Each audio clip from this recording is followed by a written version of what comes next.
দেওবাৰে পুৱাই গুৱাহাটীৰ ৰাষ্ট্ৰীয় ঘাইপথত মাৰাথন।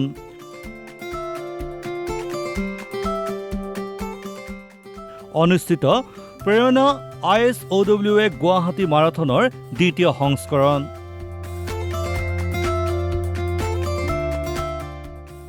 মাই চিটি মাই ৰান মূল মন্ত্ৰৰে অনুষ্ঠিত বৃহৎ প্ৰতিযোগিতাখন।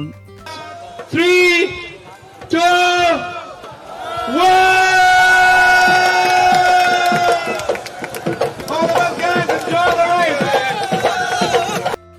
স্থানপ্ৰাপ্ত প্ৰতিযোগীলৈ আকৰ্ষণীয় উপহাৰ আৰু prize money.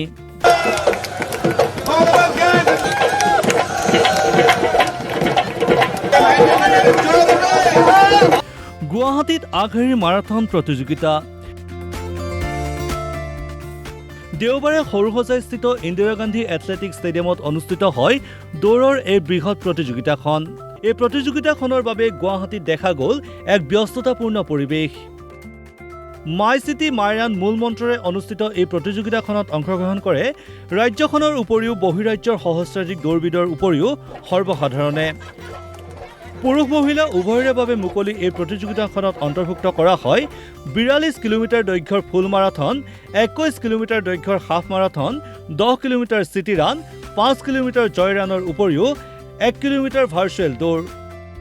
Paper march private লিমিটেডৰ উদ্যোগত অনুষ্ঠিত এই প্ৰতিযোগিতাখন পুৱা 5:30 বজাত ফ্লেগ অফ কৰে ৰাজ্য চৰকাৰৰ মুখ্য সচিব ৰবি কোটাই। নতুন জেনেৰেশ্যন যুৱক যুৱতী ফিজিকেলি ফিট থাকিবলৈ আৰু এটা স্পিৰিটটো ডেভেলপ হয়, এটা গ্ৰুপ হিচাপে, এটা টিম হিচাপে, আৰু বিভিন্ন ধৰণৰ ইয়াত এটা ইকনমিও আছে। ইয়াত মানে বিভিন্ন ধৰণৰ এমপ্লয়মেণ্ট জেনেৰেশ্যন হয়। প্ৰতিযোগিতাখনৰ বাবে ঠাই বিশেষে সৃষ্টি তীব্ৰ যান-জঁটৰ। ইয়াৰ মাজতে নিয়াৰিকৈ সম্পন্ন আগশাৰীৰ প্ৰতিযোগিতাখন। ইফালে আগশাৰীৰ প্ৰতিযোগিতাখন সুকলমে অনুষ্ঠিত কৰাৰ ক্ষেত্ৰত সাময়িকভাৱে বন্ধ কৰি দিয়া হয় 37 নম্বৰ ৰাষ্ট্ৰীয় ঘাইপথটো। জালুকবাৰীৰ পৰা খানাপাৰা দিশৰ বাওঁ কাষৰ অংশটো কেইবা ঘণ্টা ধৰি বন্ধ কৰি দিয়া হয়। ফলত যান-জঁটৰ সন্মুখীন হ'বলগীয়া হয় পথচাৰীসকল। ইয়াৰ বিকল্প হিচাপে ব্যৱহাৰ কৰা হয় ৰাষ্ট্ৰীয় ঘাইপথটোৰ ছাৰ্ভিচ লেন। বঢ়িয়া লাগিলে দাদা, আজি দৌৰিলোঁ ৰাতিপুৱা উঠিছোঁ সোনকালে, পাৰিছোঁ এইখিনি, মাজতে অলপ পানী চানী খালোঁ, বিৰাট ভাল লাগিল। ভাল লাগিছে।